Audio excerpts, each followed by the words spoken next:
My name is Lavinia Meijer. I'm a harpist. I started playing the harp when I was 9 years old.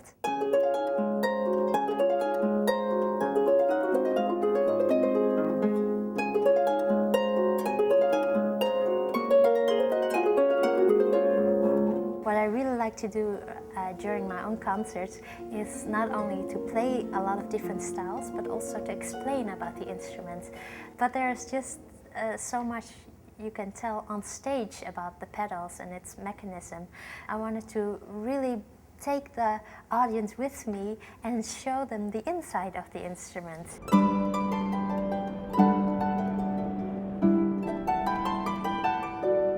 Here we are in Chicago at one of the most fascinating places, because here is where my own harp was built, at the Lyon Healy Harp factory. They are renowned worldwide for the craftsmanship and clarity of sounds of their harps. Join me on a tour.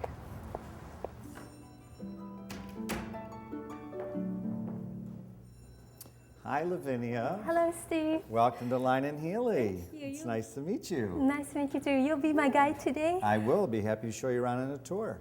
We're going to start the tour in our machine area. This is where we build all of our mechanisms by hand. And this would be considered sort of the computer of the harp that controls all the pitch and the calibration, so that when you're stepping on the pedals and playing, this is allowing you to have the exact pitches you want at the exact time you need. We'll start here with Maria, and she is working on assembling a mechanism here. And she's just at the very beginning stages of going to be mounting all the discs and mounting all the linkage that goes inside of it. Each connection has to be hand fit. You can see how they just move it by hand to get the precision. If it's too loose, they have to tighten it. If it's too tight, they have to loosen it. How many parts are there? Roughly 2,000 different pieces, yeah, inside the mechanism, yeah. It's amazing how many parts and how many people are involved with making this mechanism.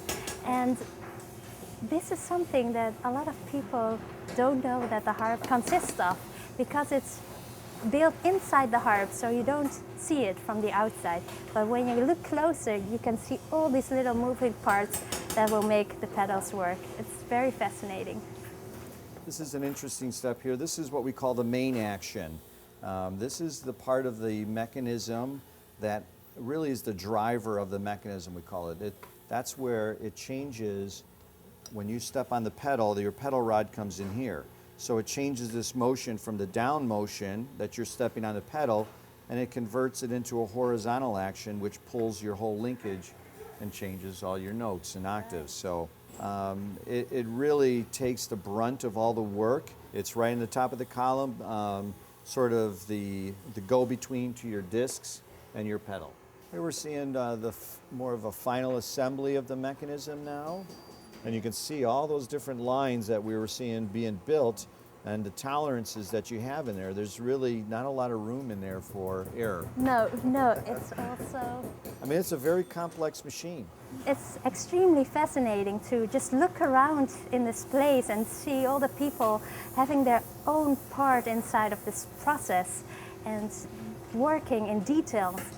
And I'm sure Steve will explain more about this. Okay, Lavinia, this is our wood shop, our main floor of our wood shop, where we do all the sort of beginning stage of building of the wood parts. Well, what kind of wood do you use to build the harps? The predominant woods we use is a hard rock maple and a Sitka spruce. Those are the two main woods that we use. We're now at the working place where they make the wood of the harp, and the wood is so important because it makes the sound of the instrument. This is the way we get it from the mill. And this has all been graded to be free of certain defects that are obviously not usable for instrument making. These are the solid maple columns that we make. This is the wood, the hard rock maple that comes from predominantly in the Midwest part of the United States. This here is the Sitka spruce we get in from the mill. You can see in here it's still rough sawn from the lumber being cut. This is a lot thicker than what we normally use, but what we'll do is dry it in here, control its humidity level, and we'll machine it down to our final dimensions that we need it for. This is what we call the sort of the skeleton structure of your harp body, okay? This is the sound chamber. This is the rough form that is being hand-shaped to produce this curvature that these shells, these thin maple shells, will be glued onto. Here we're gluing on the maple shell.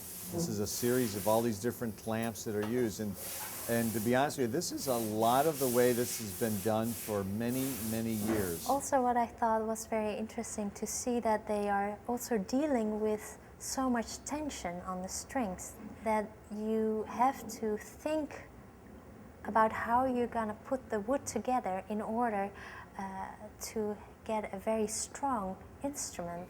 Here you're looking at the inside. This is a part that a lot of people don't ever see. Looks like a boat. Yeah, sort of built with that same structure of needing the strength in mind. Here we have the voice of the harp. This is the core of the soundboard.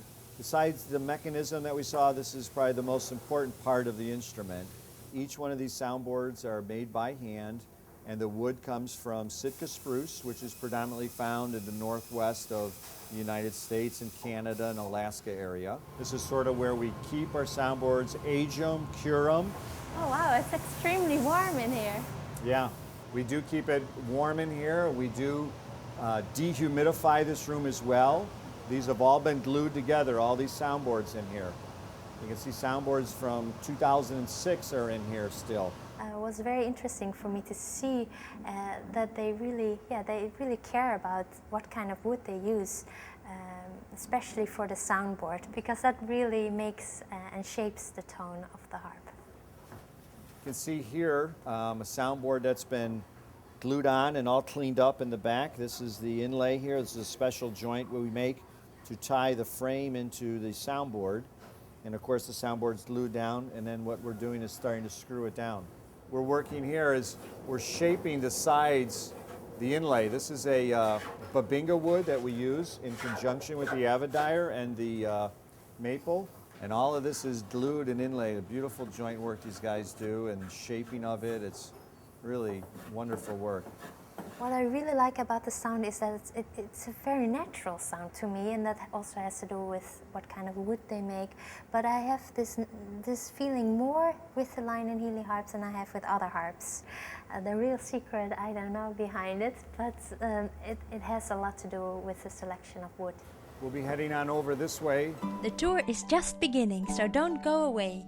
When we return, Steve will show us how they put all the pieces together to make a harp.